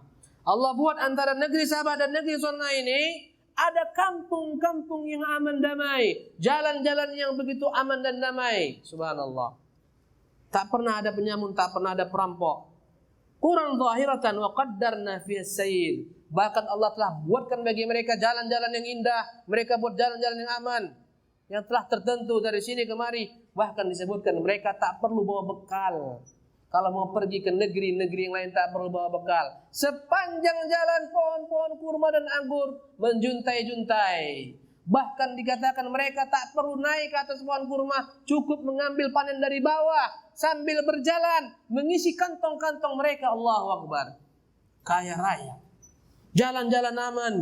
Jalan-jalan semuanya tak ada rusak. Kayak jalan-jalan di kota-kota yang tertentu itu. Bisa dipelihara ikan lili di sana. Subhanallah. Bukan kota antum. Adalah pokoknya. Subhanallah. Aman. Mereka pergi tanpa harus membawa bekal. Begitu amannya negeri tersebut. Subhanallah. Betapa kaya rayanya mereka. Kata Allah Subhanahu wa taala, "Siru fiha layaliya wa ayyaman aminin."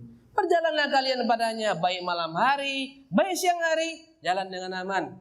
Tak akan ada perampok. Sebagian negeri keluar malam takut. Dekat ke pasar takut. Di mana-mana perampok, di mana-mana penyamun. Kadang-kadang di simpang-simpang jalan pun mereka berani merampok. Lupa sebentar motor hilang. Lupa sebentar mobil habis. Apalagi handphone lenyap.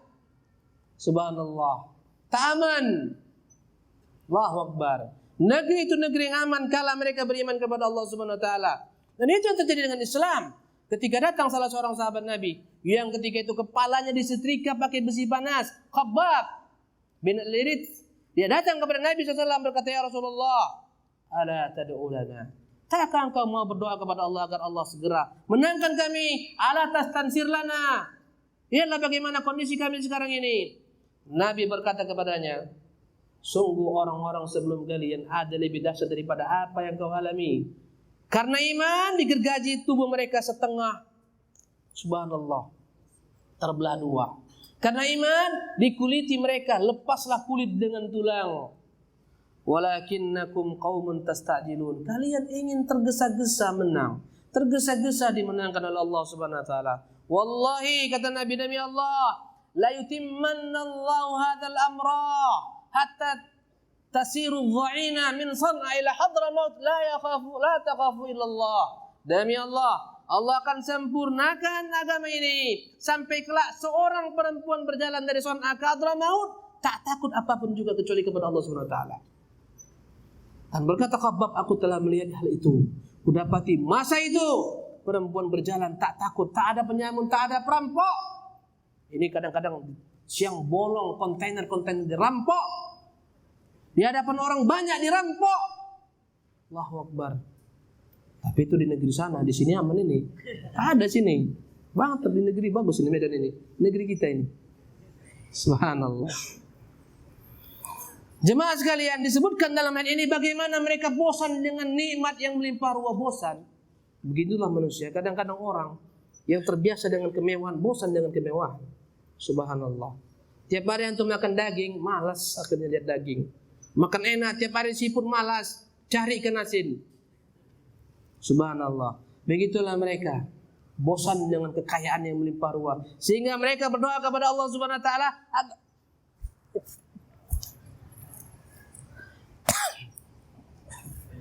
Bukan ini sekarang.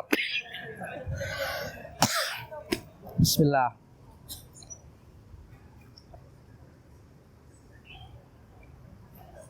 Semangat 45 jadi gini jadinya. Harus turunkan semangat 66 ini. Jazakallahu khairan. Sampai mana tadi akhi? Semangat 66 katanya. Sampai mana tadi?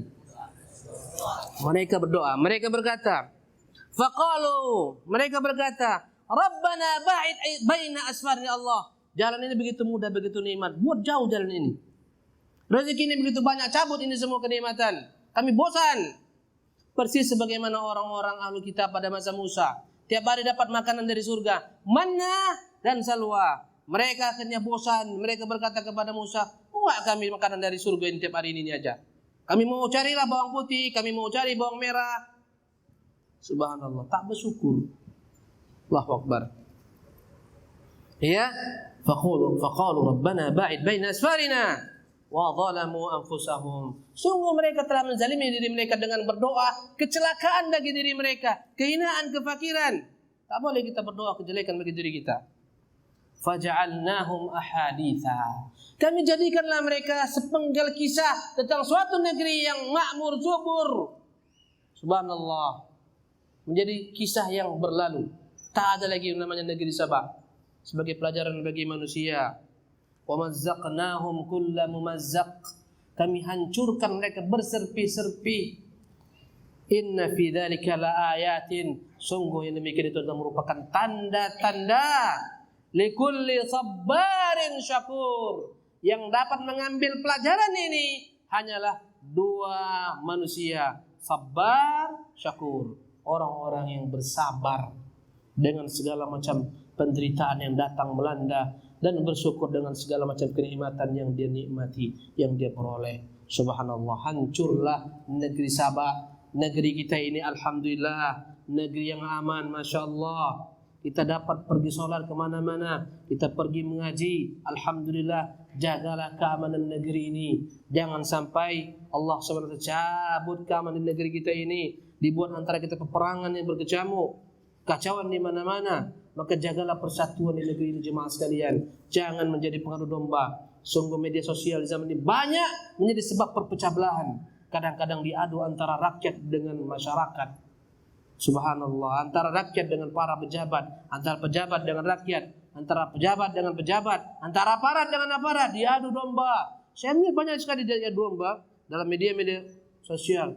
Bahkan diadu domba antara apa? TNI sama polisi. Kurang kerja ini orang. Diadu domba polisi dengan TNI. Subhanallah. Ini orang Allah. Orang-orang seperti ini terancam tak masuk surga. Berkata Nabi yang mulia, la yadkhulul jannata namam, tak akan masuk surga pengadu domba. Diadu domba antara penguasa dengan rakyatnya. Disebarkan berita-berita hoaks tentang penguasa dan kezalimannya. Subhanallah. Disebarkan berbagai macam berita hoaks agar memancing perselisihan, pertikaian di antara masyarakat. Subhanallah. Menjaga negeri ikhwan dengan persatuan. Dan menjaga negeri kita ini dengan agama yang kita yakini, agama Islam, agama rahmatan lil alamin. Itu sebagai solusi. Subhanallah. Dan sekarang kita melihat negeri kita ini berusaha menjadi sasaran tembak segala macam ideologi-ideologi yang merusak negeri ini. Seperti komunis yang sekarang tersebar di mana-mana. Subhanallah. Paham-paham liberal yang ingin, subhanallah, menguatkan kita daripada agama kita. Subhanallah. Lihatlah bagaimana paham-paham liberal memaksakan berbagai macam bentuk kerusakan. Sekarang lagi heboh. Subhanallah. Lagi booming. Bagaimana orang-orang liberal ingin menggolkan, subhanallah, undang-undang yang menghalalkan LGBT, na'udzubillah min dzalik. Dan ini kerusakan yang dahsyat bagi negeri ini. Antum tak akan pernah rela ketika presiden antum waria. Rela? Rela antum?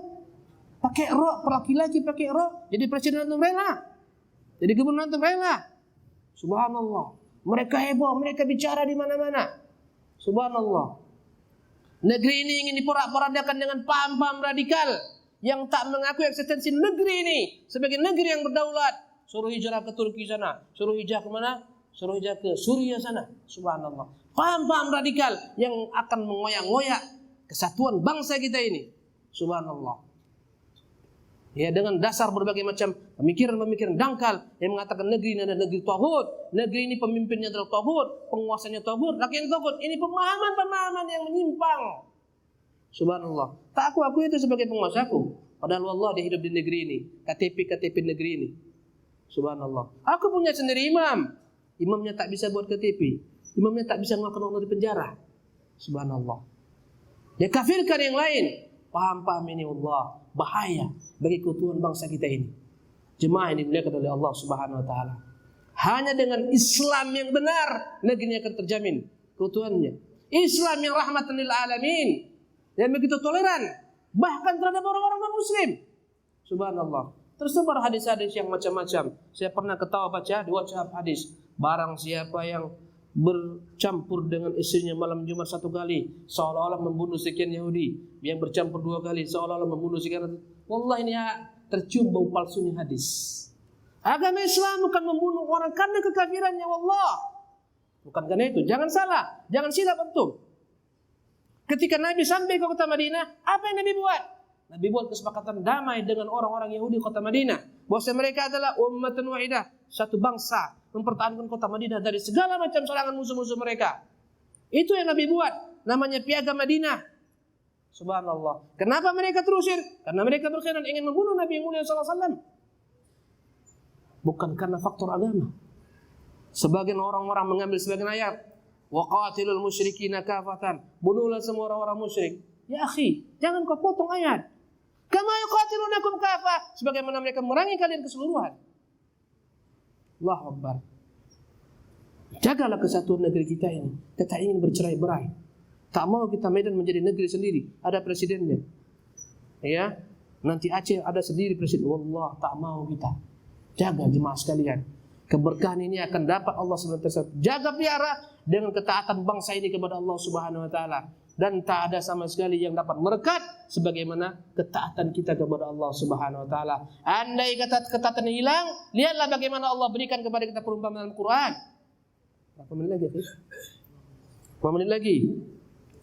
Walau anna ahlal qura amanu wattaqau, sekiranya penduduk satu negeri mereka beriman kepada Allah, bertakwa kepada Allah Subhanahu wa taala, la fatahna alaihim barakatin minas sama'i wal ard. Kami akan bukakan, bentangkan bagi mereka keberkahan dari langit dan bumi. Dan itu telah dialami oleh para pendahulu-pendahulu kita. Subhanallah, berkah. Subhanallah. Sampai-sampai berkata seorang penguasa, "Wahai hujan," ini Umar bin Abdul Aziz, "turunlah di mana kau mau, akan datang dihantarkan kepada kami segala macam upeti-upeti mereka, pajak-pajak mereka. Di mana kamu mau turun?" Subhanallah. Allahu Akbar. Berkah keberkahan. Pada masa Umar, subhanallah, kadang-kadang makanan yang hanya dapat dimakan satu orang berubah menjadi makanan yang besar. Subhanallah. Satu kampung orang bisa makan. Bahkan disebutkan dalam sejarah, diketahui meninggalnya Umar bin Abdul Aziz kapan? Ketika kembali dimangsa kambing-kambing oleh serigala. Pada masa Umar tak ada kezaliman, tak ada yang namanya sama sekali serigala memangsa kambing-kambing dan domba-domba. Aman semua. Taulah orang di pedalaman meninggalnya Umar ketika apa? Ketika kembali kezaliman. Ya, ketika berganti penguasa, ketika kambing-kambing mereka telah dimakan kembali oleh domba-domba. Dan Allah, sebelum hari kiamat, ketika Islam tegak, tak berbahaya ular-ular berbisa. Lihat hadis-hadis Nabi yang mulia SAW. Subhanallah. Ya, bersama-sama antara domba dan serigala. Ini ketika keadilan tegak, ketika agama Allah SWT tegakkan sumber keberkahan. Subhanallah. Ya, walakin kadzabu, tapi mereka dustakan Allah. Mereka dustakan nikmat Allah. Fa akhadnahum bima kanu yaksibun. Allah hukum mereka dengan sebab dosa-dosa mereka. Subhanallah. Jemaah yang dimuliakan oleh Allah Subhanahu wa taala. Kita padakan dari sisi materi sampai di sini. Nanti kita akan bertajam insyaallah dengan soal jawab. Izinkan saya mungkin istirahat 5 menit. Nanti kita akan kembali dalam bentuk soal jawab sambil menunggu kedatangan Bapak Gubernur kita. Insyaallah taala kita akan bertemu kembali. Sekarang silahkan antum yang mau membuat soal buatlah dalam bentuk tulisan. Bismillah walhamdulillah. Wassalatu wassalamu ala Rasulillah wa ala alihi wa sahbihi ba'd. Assalamualaikum Ustaz. Negeri kita yang kaya raya ini belum dapat mensejahterakan warga negaranya. Apa yang seharusnya kita lakukan sebagai kaum muslimin untuk mengatasi hal tersebut? Ya. Jemaah yang dimuliakan oleh Allah Subhanahu wa taala. Kewajiban kita sebagai rakyat adalah membantu program-program pemerintah agar dapat terwujud. Ya, di antara program pemerintah adalah mensejahterakan kehidupan bangsa Indonesia. Ya, di antara programnya adalah mencerdaskan kehidupan bangsa. Maka apa yang kita mampu kita lakukan untuk membangun negeri kita ini. Ya, mungkin antum membuat sekolah-sekolah itu dalam rangka mencerdaskan kehidupan bangsa, lakukan ketika mampu. Subhanallah, ya. Maka rakyat hendaklah senantiasa bergandengan tangan dengan penguasanya dalam mewujudkan segala macam kebaikan. Patuh dan taat kepada penguasa-penguasa mereka dalam segala macam bentuk kebaikan. Subhanallah. Dengan itu insyaallah akan terwujud percepatan kemakmuran bagi negeri kita ini. Subhanallah. Dan hendaklah senantiasa rakyat mendoakan kebaikan kepada penguasa-penguasa mereka. Kemudian hendaklah mereka berupaya memberikan masukan-masukan, kritikan-kritikan bangun kepada para penguasa-penguasa mereka dengan cara yang bijak, dengan cara yang arif, dengan cara yang hikmah. Dan satu hal jemaah, dan sebenarnya ini solusi. Apabila keberagaman bangsa ini baik, wallahi akan Allah cucurkan segala macam karunia-Nya kepada kita. Maka apabila kita ingin berjaya, negeri ini ingin menjadi negeri yang berkah dan makmur, tak ada jalan lain kecuali kita harus kembali kepada agama Allah SWT. Baik dari masyarakatnya, aparatnya, penguasanya, dan kita harus meyakini bahwasanya para penguasa mereka bukan dijatuhkan dari langit, penguasa dari bawah, mereka dari rakyat. Maka baiknya rakyat akan baiklah penguasa, dan zalimnya rakyat akan naiklah penguasa-penguasa zalim. Maka perbaikan itu datang dari bawah. Subhanallah. Maka jemaah yang dimuliakan oleh Allah Subhanahu wa taala, kesejahteraan itu akan datang dengan sebab baiknya keberagaman kaum muslimin.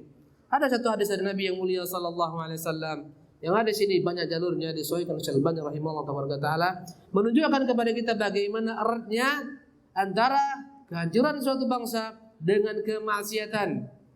Apa kata Rasulullah SAW dari hadis Abdullah bin Umar? Ya ma'asyaral muhajirin, wahai orang-orang muhajirin, khamsun idza btulitum wa a'udzu billahi an tudrikuhunna. Aku berlindung kalian jangan sampai terkena 5 hal. Wahai kaum muhajirin, apa itu 5 hal jemaah sekalian? Berkata Nabi yang mulia SAW, lam tadhharil fahishatu fi qaumin qattu hatta yu'linu biha illa fasha fihim at-ta'un wal awja'u allati lam takun madat fi aslafihim alladhina madaw. Berkata Rasulullah, aku berlindung kalian wahai kaum muhajirin tidak mendapatkan 5 perkara. Yang pertama, tidaklah ada suatu bangsa yang mereka menampakkan dengan terang-terangan kemaksiatan. Dan kita berlindung kepada Allah jangan sampai negeri ini ya menghalalkan, membolehkan segala macam kemaksiatan dilakukan dengan terang-terangan. Subhanallah. Kita berlindung kepada Allah Subhanahu wa taala. Kadang-kadang kita memang merasa miris ketika kemaksiatan dijajakan di pinggir-pinggir jalan, waria-waria, pinggir jalan malam-malam hari, pelacur-pelacur, wallah. Dibentuknya tempat-tempat lokalisasi. Ini semua petaka. Subhanallah, yang akan mendatangkan bencana. Kata Allah, kata Rasulullah SAW, taklah ada satu bangsa, suatu kaum, suatu negeri yang mereka melakukan kemaksiatan dengan terang-terangan, kecuali Allah Subhanahu wa taala akan sebarkan kepada mereka berbagai penyakit taun. Taun adalah penyakit wabah yang begitu cepat mematikan, menular. Ya, walau ja'ul lati lam takun madad fi aslafihim. Dan penyakit-penyakit yang belum pernah ada pada pendahulu kita. Kita tak pernah tahu jemaah sekalian, dahulu kala ada namanya penyakit AIDS, tak ada. Tak ada yang namanya penyakit AIDS, tak ada namanya virus HIV, tak ada namanya raja singa, tak ada. Raja singa, singa raja. Hah? Raja singa. Subhanallah. Ini baru ada. Tak ada namanya flu burung. Tak ada yang namanya malaria dan seterusnya. Malaria ada pada masa Nabi SAW. Ya, jemaah ini dimuliakan Allah Subhanahu Wa Taala. Ini bala bencana yang Allah akan datangkan ketika kemaksiatan merajalela dengan terang-terangan dilakukan. Subhanallah. Orang berjudi terang-terangan, orang mabuk terang-terangan, menjual minuman-minuman keras dengan terang-terangan, mengkonsumsi narkoba dan seterusnya. Ini adalah petaka bagi suatu bangsa. Yang kedua, kata Nabi, walam yamna'u zakat amwalihim illa muni'u al-qatra minas sama' walaula al-bahaimu lam yumtaru. Tidaklah mereka menahan harta-harta mereka, tak dikeluarkan zakatnya, kecuali Allah akan tahan dari mereka hujan. Kalau bukan karena binatang ternak, tak akan pernah turun hujan bagi mereka. Subhanallah. Ini menunjukkan kepada kita zakat harta para orang-orang agniya tak dikeluarkan, maka ini akan mendatangkan petaka bagi negeri tersebut. Yang ketiga, berkata Rasulullah sallallahu alaihi wasallam, ya, walam yanqusul mikyala wal mizan illa ukhidhu bis sinin wa shiddatil mu'nah wa jawris sultan alaihim. Ini yang kedua, tadi terbalik. Kata Rasulullah, tidaklah ada suatu bangsa, suatu kaum, suatu umat mereka mengurangi timbangan dalam berjual beli alias curang.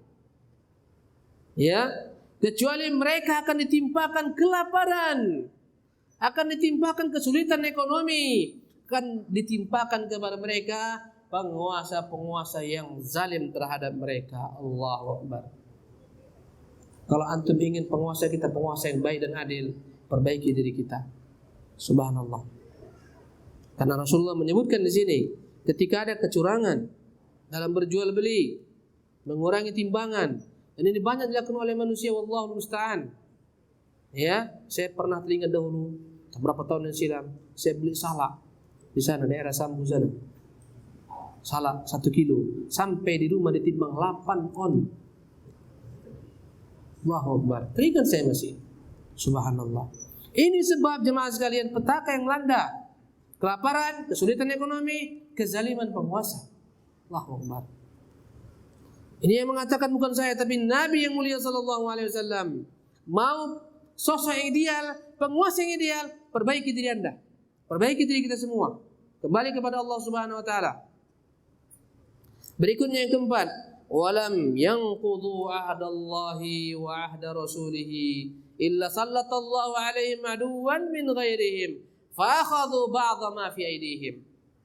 Tidaklah mereka mengingkari janji mereka kepada Allah dan kepada Rasulnya. Semua terikat jemaah sekalian dengan janji kita untuk taat kepada Allah dan taat kepada Rasulnya. Mentaati peraturan-peraturan Allah, perintah-perintah Al-Quran dan perintah Rasul dalam sunnah. Taklah mereka mengingkari kesepakatan mereka, janji mereka kepada Allah dan Rasulnya, kecuali Allah akan timpakan bagi mereka kekalahan dengan datangnya musuh-musuh mereka yang mengambil sebagian apa yang mereka miliki. Subhanallah. Ini dampaknya fatal. Sehingga musuh-musuh mengalahkan kaum muslimin, mengambil kekayaan negeri mereka sesuka hati mereka. Bahkan mereka yang menguasai pasar, mereka yang menguasai harga, mereka yang menaik turunkan harga. Subhanallah. Ini sebab daripada kezaliman kita semua. Yang terakhir kata Rasulullah SAW, wa ma lam takun a'immatuhum wa ma lam tahkum a'immatuhum bi kitabillah wa takhayyaru ma anzalallah illa ja'alallahu ba'sahum bainahum. Tidaklah para pemimpin-pemimpin mereka tak peduli untuk mengamalkan hukum Allah Subhanahu wa taala. Mereka pilih-pilih mana yang enak bagi mereka dalam Islam. Kecuali Allah Subhanahu wa taala akan jadikan antara mereka peperangan yang berkecamuk sepanjang masa. Perselisihan, pertengkaran. Subhanallah. Ada sini adalah hadis dari Ibnu Majah dan disahihkan oleh Syalbani dengan jalan-jalannya. Dan inilah sebab kehancuran suatu bangsa, kemiskinan suatu bangsa. Apa sebabnya intinya? Maksiat kepada Allah Subhanahu wa taala. Subhanallah.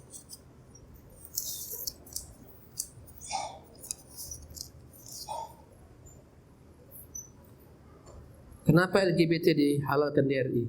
Saya nggak tahu apakah sudah keluar undang-undang. Belum. Saya rasa nggak mustahil, insyaallah. Tak akan mungkin terwujud. Negeri ini banyak orang berakal. Subhanallah. Negeri ini banyak orang sehat. Kalau ini goal, berarti negeri ini sakit semuanya. Tak akan mungkin. Wallahi tak akan mungkin. Subhanallah. Ini perilaku yang menyimpang. Perilaku orang-orang sakit. Jangan dihalalkan. Diobati mereka, diterapi mereka. Jangan disupport. Jangan ditangisi mereka. Seolah-olah mereka didiskriminasikan. Wallah, mereka harus kembali kepada kebenaran. Ini penyakit bisa disembuhkan. Berapa banyak yang sembuh? Subhanallah. Berapa banyak yang waria kembali menjadi pejantan yang sejati dan tangguh? Bisa dia. Subhanallah. Ini penyakit harus disembuhkan. Bukan disupport. Bukan kita ajukan jempol. Subhanallah. Tak mungkin insyaAllah tabaraka ta'ala. Ustaz, saya ingin bertanya tentang bagaimana sebenarnya tegakkan sistem khilafah di negara kita ini. Jemaah sekalian, pahamkan. Yang diinginkan dalam Islam bukan nama. Bukan namanya khilafah. Kalau andai kata kita baca jemaah sekalian, khilafah yang ideal itu hanya ada pada masa Khulafaur Rasyidin. Itu yang namanya benar-benar khilafah. Ala min hajin nubuwah. Subhanallah. Ya, karena Nabi yang mulia sallallahu alaihi wasallam pernah menyebutkan kepada kita ya tentang apa yang dikatakan oleh Rasulullah sallallahu alaihi wasallam. Saya bacakan hadisnya, ya. Dari Nu'man bin Bashir radhiyallahu tabaraka anhu, dia berkata, aku duduk di sisi masjid Nabi yang mulia sallallahu alaihi wasallam. Datanglah ketika itu Abu Tha'labah Al-Khushani dan dia berkata, wahai Bashir bin Sa'ad, apakah kau tahu tentang hadis Rasulullah sallallahu alaihi wasallam mengenai para pemimpin? Ya, maka berkata Hudzaifah, aku yang hafal. Hudzaifah berkata, saya yang hafal. Ya, maka duduklah Abu Tha'labah Al-Khushani. Maka berkata Hudzaifah, berkata Rasulullah sallallahu alaihi wasallam, satakunu an-nubuwwatu fikum ma sya'allah an takuna. Akan datang di tengah-tengah kalian masa kenabian sebagaimana dikehendaki oleh Allah Subhanahu wa taala. Tsumma yarfa'uha Allah idza syaa'a an yarfa'aha. Kemudian habislah masa kenabian ketika Allah inginkan kehendaki. Dengan wafatnya Nabi, habislah rentang kenabian. Tsumma takunu khilafatun 'ala minhajin nubuwah. Kemudian datanglah setelah itu khilafah. Arti khilafah adalah ya kekuasaan yang menggantikan kekuasaan Rasulullah sallallahu alaihi wasallam. Ala minhajin nubuwah, di atas jalan kenabian. Fatakunu ma sya'allah an takuna. Maka hal itu pun terjadi, berlakulah dia sebagaimana Allah kehendaki, berlangsung sebagaimana Allah SWT kehendaki. Thumma yarfa'uha Allah, kemudian habislah masa tersebut, Allah angkatlah masa khilafah ala minhaji nubuwah idza syaa an yarfa'aha, ketika Allah menginginkan itu terjadi. Dan dalam beberapa riwayat disebutkan, ya ikhwan rahimakumullah, kekhalifahan ala minhaji nubuwah 30 sanatan, 30 tahun.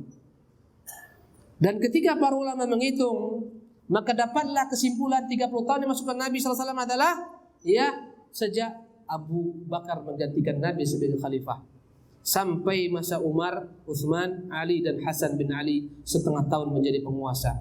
Maka Hasan bin Ali adalah bagian daripada Khulafaur Rasyidin dengan nas hadis tersebut. 30 tahun saja.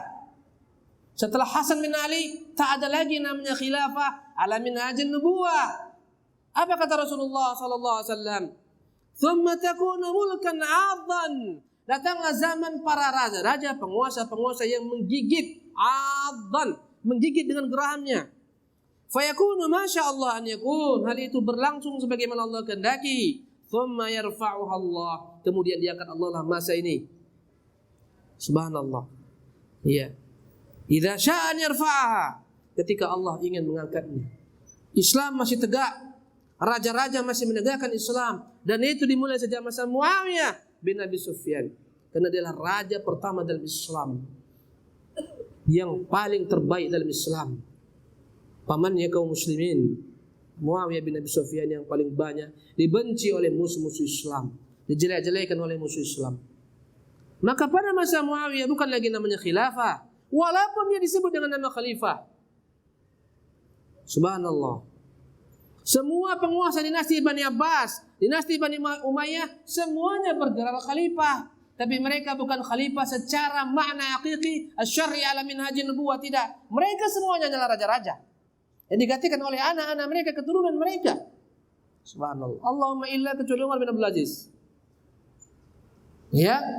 Kemudian berkata Rasulullah, "Tsumma takunu mulukan jabariyah fatakunu masyaallah an takuna." Bergantilah masa raja-raja 'adhan. Makna 'adhan di sini dikatakan oleh para ulama, di antaranya Ibnu Athir, adalah raja-raja yang benar-benar kuat, menggigit. Maksudnya apa?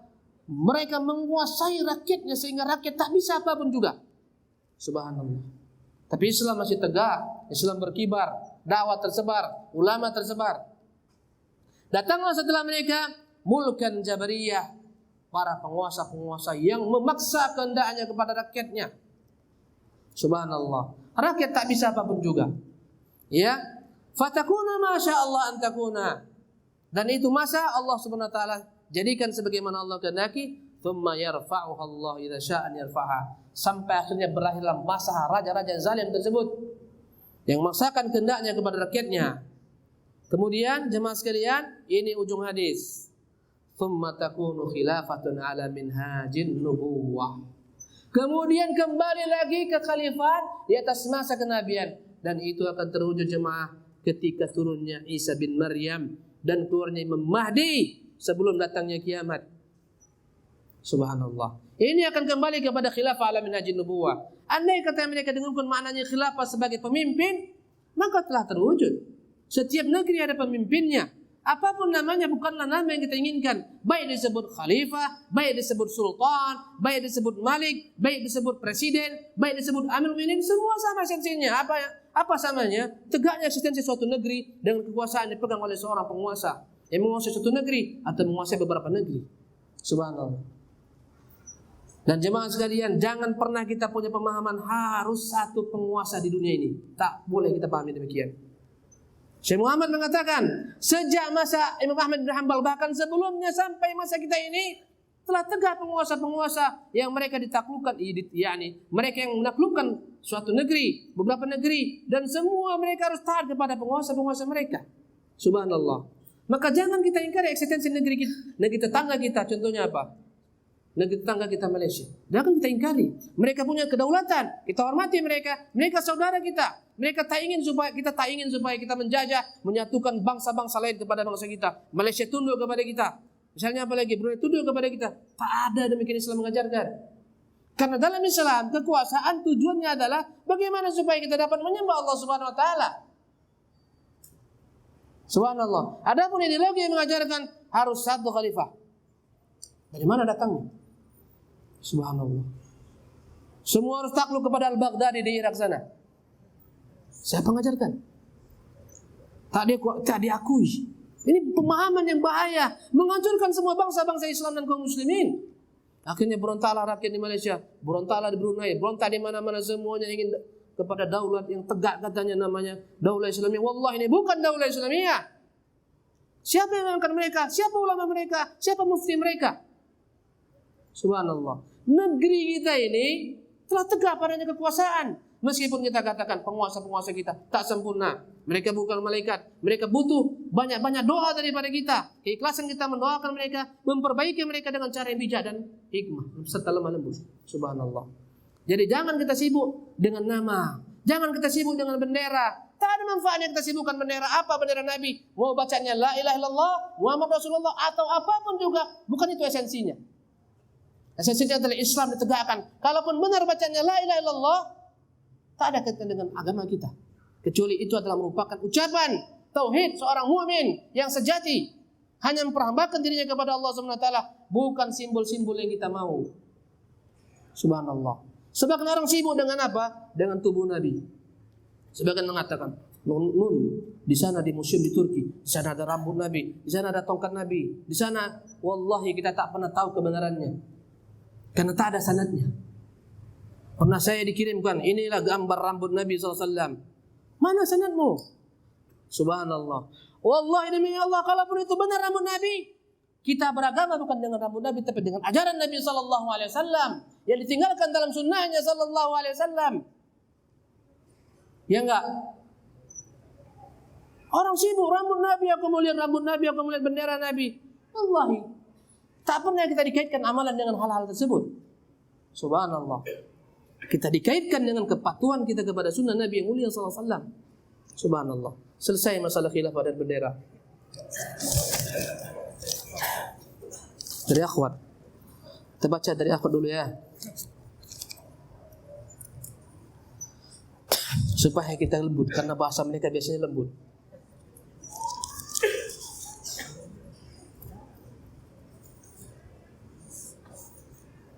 Peristiwa yang Allah kisahkan dalam surat Saba tersebut itu terjadi ketika negeri Saba dipimpin oleh raja siapa? Wallahu a'lam. Kelihatannya setelah masa Sulaiman dan Bilqis. Ya. Setelah itu kufurnya mereka, akhirnya hancurnya mereka. Ana seorang penuntut ilmu akhwat di Jamiah Sunnah. Saya tidak pulang dan bertekad karena berhalangan ya, tidak ada mahram. Namun orang tua saya sangat sedih dan menyuruh untuk pulang saja dengan teman-teman. Bagaimana ini Ustaz? Udah cari saja mahram di sini. Tak bisa orang tuanya jemput, wakilkan supaya ada jadi mahram Anda di sini. Suruh ayahnya, tak bisa ayahnya abangnya, tak bisa abangnya pamannya, tak bisa pamannya kakeknya. Suruh kerabat-kerabat mahramnya. Tak ada yang bisa semua, sabar, nggak usah pulang. Atau cari mahram di sini supaya bisa diantar. Cari suami maksudnya, bukan mahram ya. Ya enggak? Setuju? Wih, ikhwan semangat. Ini signal. Panitia pahami.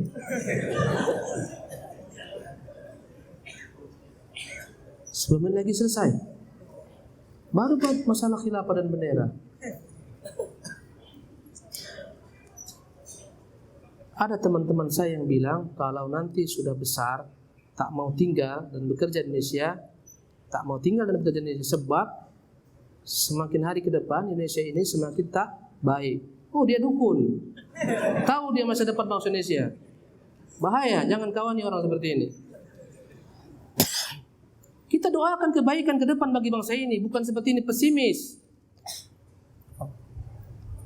Ya.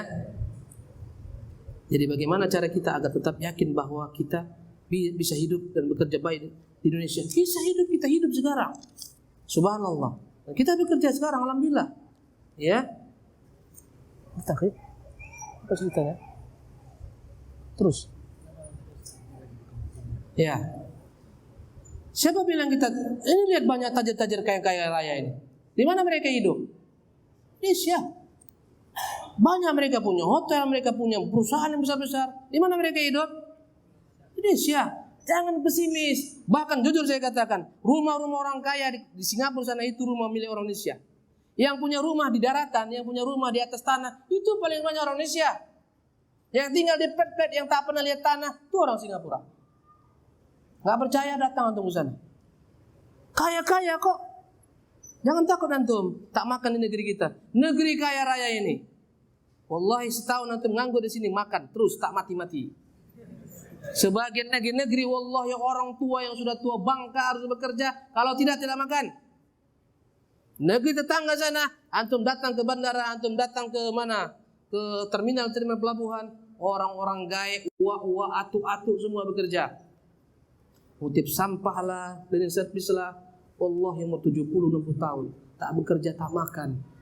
Negeri antum enak, nganggur kita masih hidup, apalagi bekerja. Subhanallah. Ngapain kita heboh mencari kerja negeri orang sana? Subhanallah. Cukup negeri kita ini. Setuju?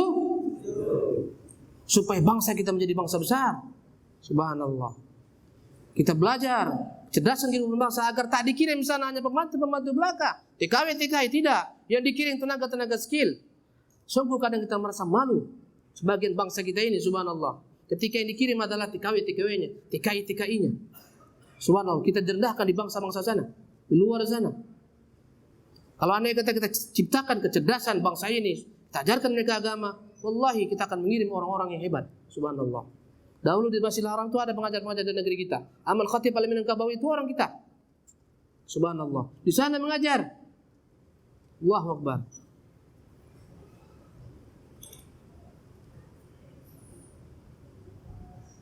Ustadz, di negara Indonesia ini berlimpah ruah nikmatnya. Akan tetapi di Indonesia memiliki juga banyak agama. Otomatis ada yang bersyukur dan ada pula yang kufur. Bagaimana ini Ustadz? Ya akhi barakallahu fika, ya ukhti, sampai hari kiamat tak akan mungkin hanya Islam yang bercokol di bumi ini. Sampai hari kiamat. Jangan pernah berdoa ya Allah Islamkan seluruh manusia penduduk bumi ini. Itu doa yang melampaui batas. Bertentangan dengan Quran.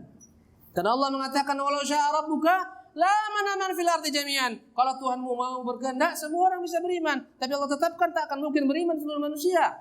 Supaya ada ujian dalam hidup ini, ujian dakwah, ujian kesabaran. Subhanallah. Ya. Adapun mereka biar serahkan urusan mereka, yang penting adalah urusan Anda kepada Allah Subhanahu wa taala. Ya, ketika Nabi di awal kota Madinah, keberadaan Nabi di awal Madinah, di sana juga hidup orang-orang Yahudi. Subhanallah. Ketika Islam tersebar, di sana hidup orang-orang Nasara ahlu dhimmah di bawah wilayah Islam, semua aman damai. Tak ada masalah. Mereka kufur urusan mereka. Dan ketika Islam kuat, wallahi orang-orang kafir ahlu dhimmah terhina. Pada masa Umar menjadi Amirul Mukminin, orang-orang ahlu dhimmah tak boleh sama dengan penampilan kaum muslimin. Pakaian harus dibedakan. Dibuat peraturan kalau andai kata berlewat rombongan kaum muslimin dengan mereka harus minggir ke jalan. Diberikan jalan untuk kaum muslimin. Allahu Akbar. Itu ketika Islam kuat. Karena Allah mengatakan hatta yu'tul jizyata an yadin wa hum saghirun, sampai mereka bayar upeti dalam keadaan mereka hina dina. Subhanallah. Itu ketika Islam kuat jemaah sekalian. Dan itu dikatakan Nabi SAW, la tabda'ul yahuda walan nasara bisalam. Jangan pernah dahului salam kepada Yahudi dan Nasara. Idza laqitumuhum fit turuqat fattarruhum ila adyaqi. Kalau jumpa mereka di jalan, pepet mereka ke pinggir-pinggir jalan. Itu kapan? Ketika Islam kuat. Kalau sekarang antum pepet mereka, antum dimasukkan paret. Dia naik mobil mewah, antum naik mobil combat. Subhanallah. Salahkan kita sendiri. Tak kita pegang agama ini. Tangisi diri kita sendiri. Subhanallah.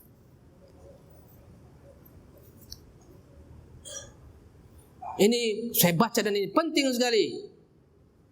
Ini dari akhir loh. Ustadz, saya mau bertanya, bagaimana cara kita menerapkan Islam secara kapan di negeri kita ini? Jikalau negeri ini masih menjadikan Pancasila dan Undang-Undang sebagai landasan negaranya. Ya akhi, Pancasila falsafah hidup bangsa kita. Tak ada satupun silanya bertentangan dengan Islam. Undang-Undang Dasar 45 tidak ada satupun butir-butir yang bertentangan dengan Islam. Tunjukkan kepada saya sekarang. Ketuhanan yang Maha Esa, salah? Itulah Islam. Kemanusiaan, keadilan, musyawarat, persatuan, itu semua anjuran Islam. Semuanya ada dalilnya. Setiap negara punya visi dan misi. Dengan itulah mereka menjaga keutuhan negara mereka. Dan negara kita karena berbatusnya kaum muslimin dibuatlah oleh pendiri-pendiri bangsa kita. Subhanallah. Perkara-perkara dapat menyatukan bangsa ini dan tak ada yang bertentangan. Subhanallah. Dalam negeri kita ini kita berhukum kepada Quran dan Sunnah Rasulullah SAW. Ada pun yang namanya Pancasila, falsafah hidup bangsa kita yang tak bertentangan dengan Islam. Subhanallah. Dia pembukaan undang-undang atas berkat rahmat Allah. Karena penjajahan di dunia harus dihapuskan. Itu semua Islam. Maka jangan sempit kita dalam memandang. Subhanallah. Walaupun jujur kita katakan banyak yang perlu kita perbaiki dari hukum-hukum di negeri kita ini. Dan itu dengan dakwah kepada penguasa-penguasa kita dengan cara bijak dan hikmah. Dan alhamdulillah sebagian besar telah kita makan secara Islam. Antum sunatan itu dengan cara apa? Sunat. Nikah dengan cara apa? Dikuburkan dengan cara apa? Kawin, talak, cerai, minang, cara apa? Subhanallah. Antum tiap hari sholat dengan cara apa? Mendengar azan dengan cara apa? Semua Islam. Pergi haji, pergi umrah dengan cara apa? Semua Islam. Tapi ada memang hal-hal yang perlu kita perbaiki. Dan itu butuh dakwah, bukan butuh celaan, bukan butuh hujatan. Daripada mencela penguasa, menghujat penguasa, lebih baik dakwakan mereka. Lebih baik doakan mereka kebaikan. Yang punya akses, nasihati mereka dengan cara yang baik dan bijak. Subhanallah. Bukan dimaki-maki, bukan dicela-cela. Tak dapat pahala mencela penguasa. Tak dapat pahala. Mendoakan mereka dapat pahala. Subhanallah. Jadi pahami nih ikhwan, dan ini banyak yang salah kaprah. Ya, apa Indonesia hukumnya hukum taghut? Berlandaskan Pancasila. Itu falsafah hidup bangsa. Kita hidup dengan Islam, dengan cara Islam. Subhanallah. Dan dalam mematuhi penguasa kita, bagian daripada agama yang diatur dalam Quran. Quran mengatur, wa atiullaha wa atiur rasul wa ulil amri minkum. Patuhi Allah, patuhi Rasulnya, penguasa-penguasa kalian. Disuruh buat KTP, atau buat KTP. Disuruh pakai helm. Disuruh patuh dengan peraturan lintas, patuhi, jangan langgar. Itulah Islam. Subhanallah. Jangan katakan, Pak polisi aku tak mau ditilang karena helm tak ada dalam Quran. Pakainya serbannya, ini helm Pak polisi. Ya, ini sunnah Nabi. Kata Pak polisi, ini enggak standar SNI, Pak. Bapak kena karena tak pakai standar SNI. Tilang terus. Subhanallah. Maka jemaah sekalian, ketika ada peraturan-peraturan baik perda dan seterusnya yang sekiranya bertentangan dengan Islam, kita bersama untuk meluruskannya. LGBT contohnya, bersama kita perjuangkan. Jangan sampai ini di negeri yang beragama ini dihalalkan nikah sejenis. Mau jadi apa bangsa kita? Kalau dihalalkan nikah sejenis, habis punah suatu bangsa. Tak ada lagi anak. Laki-laki kawin laki-laki, perempuan kawin perempuan, habis kita. Ini penyakit. Hancur. Dunia ini hancur jika LGBT semua disahkan. Jika semua orang mengamalkan LGBT ini hancur punah. Satu generasi habis umat manusia. Alhamdulillah hanya orang-orang yang kurang-kurang waras saja yang membenarkan ini. Yang harus dikembalikan kepada kewarasannya. Subhanallah. Dan selesai yang masalah Pancasila. Dan selesai juga anak. Alhamdulillah. Jemaah sekalian melihat Allah Subhanahu Wa Taala. Jika ada kebenaran dari Allah Rasulnya dan jika segala macam ada kesalahan dari diri saya, subhanakallah bihamdika, asyhadu an la ilaha illa anta, astaghfiruka wa atubu ilaika, wa sallallahu wasallam Muhammadin wa akhiru da'wana alhamdulillahi rabbil alamin. Assalamualaikum warahmatullahi wabarakatuh.